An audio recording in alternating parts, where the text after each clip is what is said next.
something to say, something to say.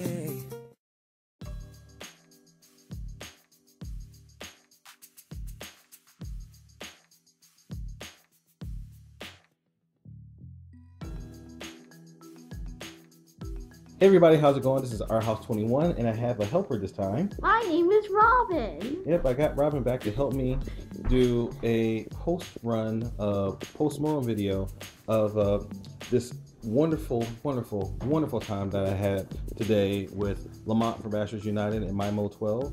And we were out on the road and a couple of big events happened. Number one, Slade finally broke 70 miles an hour and had a nice solid return, both in the 72-mile-an-hour range. However, the guys on the road, they reminded me of something that passed, it basically slipped my mind. I completely forgot about it, but you know what? It's okay. I'm okay with it. If you notice, as you guys saw in my monster reveal video, Slade has been upgraded to a MyMoe12 ESC. Well, apparently the rules of the 70-mile-an-hour club were amended so that MyMoe12, meaning 8-scale ESCs, are disqualified. So I should have been running with the Sidewinder 10-scale ESC. But you know what? I'm good.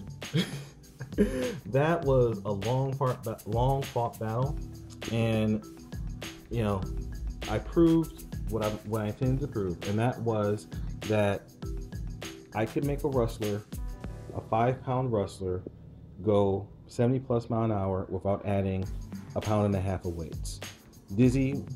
Slade was laid out just like you see here with battery and the GPS, and that's it. And it did the job. The foam tires held together, worked great. So everything, again, it wasn't crazy speeds, but honestly, the road conditions out there, Lamont, I love your road, but it's dusty, and the foam tires just they didn't work too well.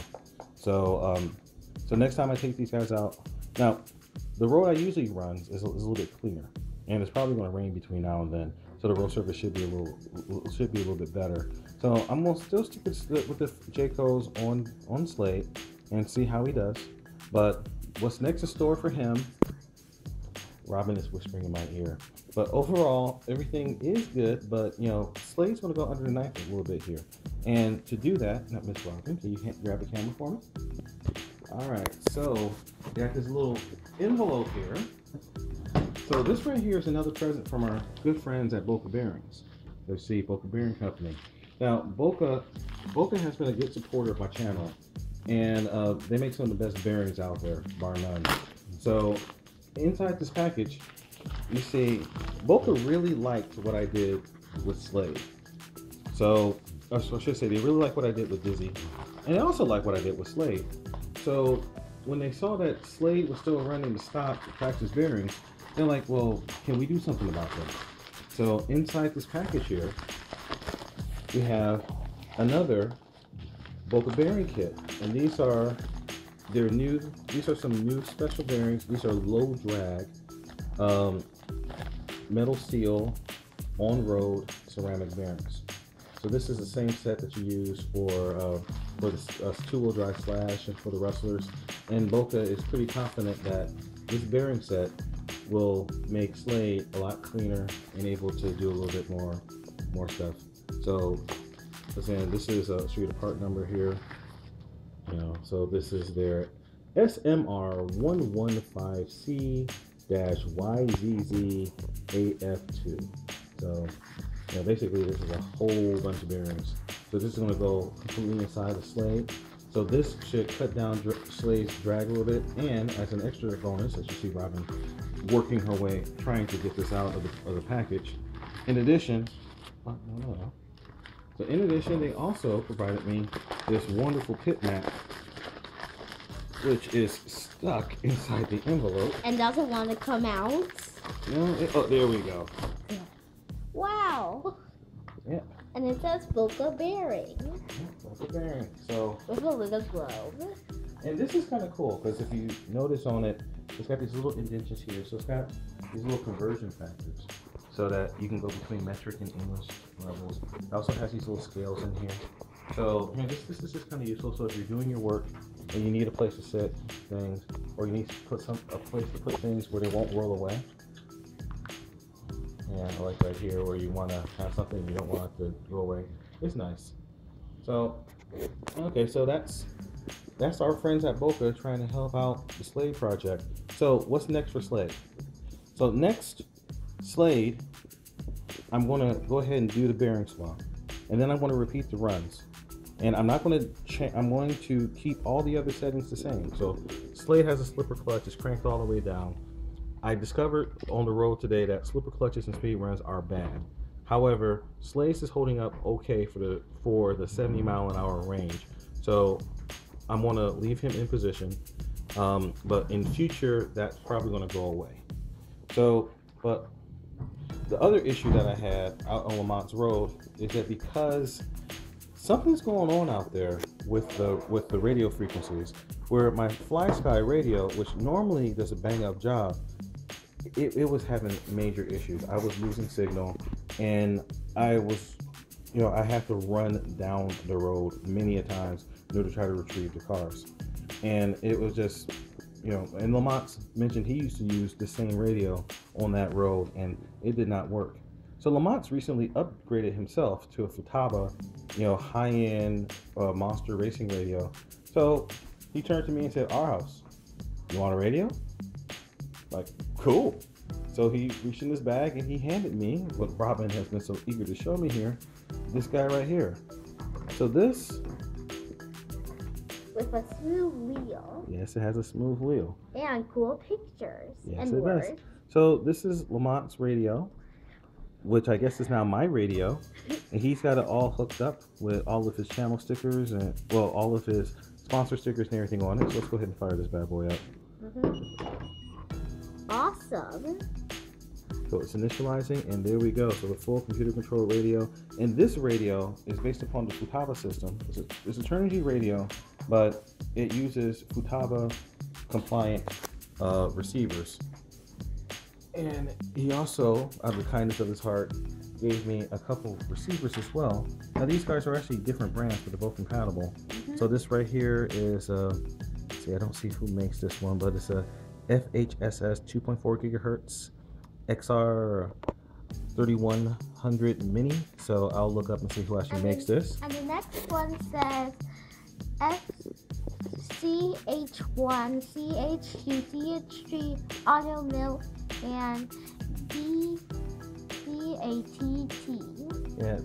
So this right here, this is an atomic, and you're reading where it says channel 1, 2, and 3. So again, this is three channel receiver. So these will find their way into Dizzy and the Slade, and hopefully next time I go to Lamont's Road, I'll actually be able to run the entire road and not have to literally run the road in order to go and retrieve my cars. So the next thing you see over here is Dizzy. Now you see Dizzy's got a little bit more road rash than the last time, but that's okay. That's, this right here is not too bad, and this will polish right out. So I'm not too concerned about it. It's battle scars. So, but Dizzy has had a little bit of a indoctrination right here, because again, Lamont's Road is a great road, but there's like a quarry around the corner, and they have deposited this layer of sand and dust all over the road, and it is tough to get traction. And these foam tires, they just were not liking life at all. So if I pull out, oh, thank you, Miss Robin. So if I look inside of here, Dizzy went over kind of hard, but everything survived pretty well. Although, like I showed you guys on the road, my little yoke here, that doesn't look good. Well, it's okay, because these go together. So this just pulled off. So which is bad. It's bad, but it'll go back together really easy. So nothing really broke. That's a relief. It's a relief. However, the way it went over, if you look at the back wheels, Well, yeah. so my foam tires got chewed up pretty badly. It's like a shark eating your stuff. Yeah, it's like a shark ate my tires. But all in all, given the wreck, you know, it's everything held together pretty well. It's too bad that this chunk here got taken out. So I have a couple extra spare foam tires for this size. So I might get it back into condition and still keep the foams to use on my normal road. But I'm thinking that, I might just have to bite the bullet and go over to GRPs, the rubber tires, and just, so I have something that's a little bit more reliable. And this sound that good. Oh no, that's normal, that's the gears.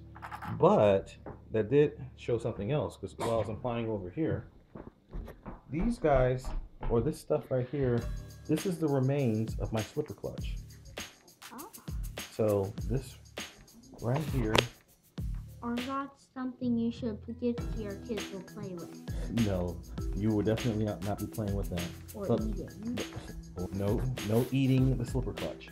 But basically, the long story short is the slipper clutch was not tightened down as tight as it should have been. So the packs were slipping through and it basically melted. And there was actually slag, aluminum slag flying everywhere inside of there. Not a good thing. So I was speaking with Lamont and he was saying that there's several companies out there who make a slipper clutch delete item. But I think I might do something different because I like doing things different.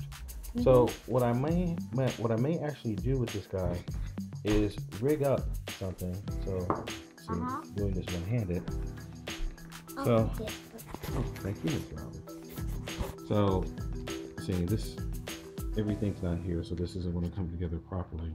However, what I'm thinking of doing is essentially just taking the slipper clutch mechanism and essentially, so I need to get a replacement of one of these. This actually is supposed to hold everything together. However, I think I'm just going to drill through the clutch plate and basically turn the slipper clutch into my own little ring. That's so I will make my own delete plate and just do it that way. So that'll fuse this thing together. There'll be no more slip, and then it will handle the power that needs to go through. So that's another little project. So I need to get cranking on that so I can be ready for the next time I want to get out and run. But it shouldn't be that tough to do.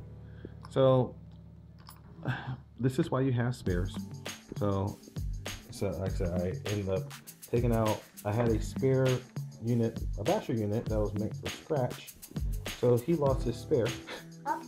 But it enabled me to go ahead and get Dizzy back on the road. So we should fix him first. Well, so it's gonna be okay. I have plenty of parts. Good. And everything's all set. So the important thing is that he went over now twice, and both times survived. This time he went over, and the GPS solution worked out great, and it stayed in position perfectly. So,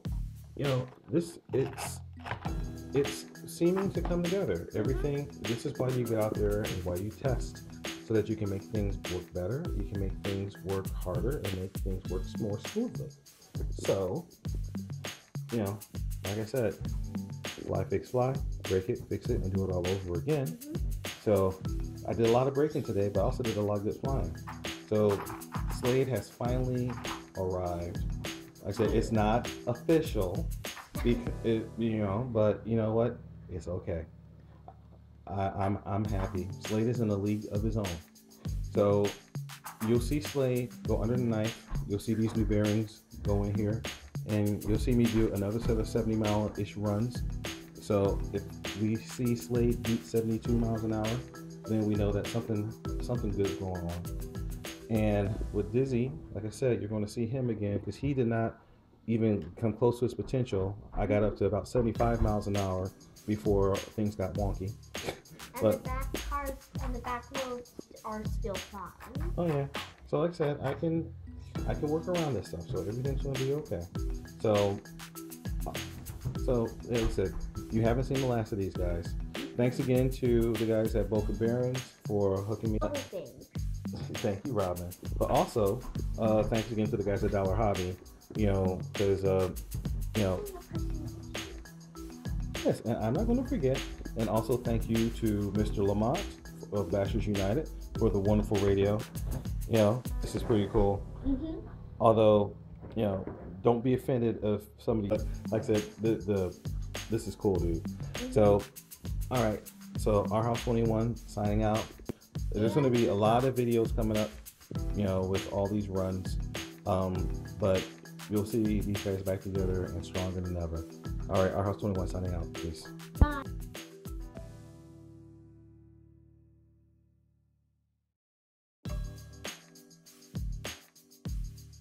Okay, everybody, our House 21 signing back in just for a quick little update. So Robin and I have taken the time to fix the spoiler, so it's just like it never had a little wreck. So And it fixed it. Thank you, Robin. So Slade is ready to run again, so that's Good. awesome. But So- it's late at night. Yeah, it is late at night, but Slade is good to go.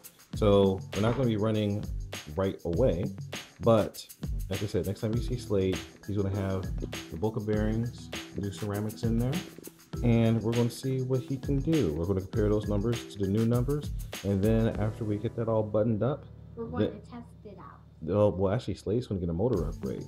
So he's going to go into a new power class, and we're going to see. Power plant.